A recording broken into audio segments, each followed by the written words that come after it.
Welcome to my YouTube channel, Tony Suvega, your Feng Shui guru and paranormal expert.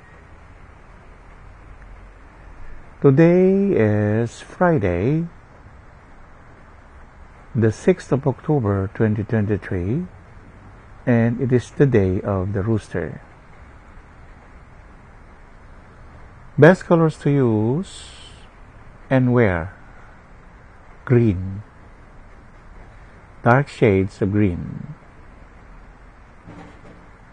Best things to do and activities during the day of the Rooster. Rooster is yin, female, babae, metal, bakal, twe, DUI, the lake. And it points out to resources or outsourcing, just like supermarket, wet and dry market, hypermarket, convenience store, the bank.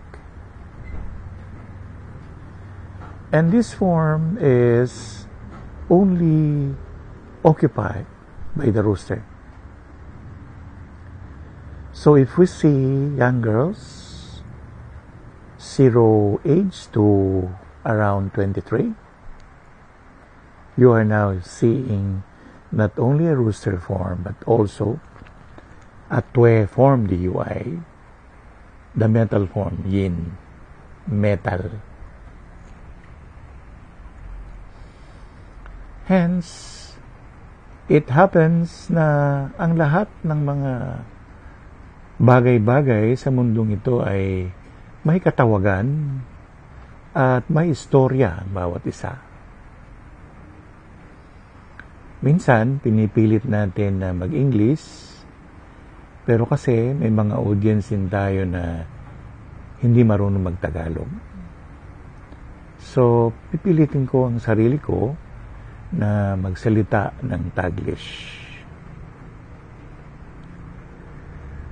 Kung ang manok ay may anyong lake o may anyong lawa, ergo, lahat ng lawa ay may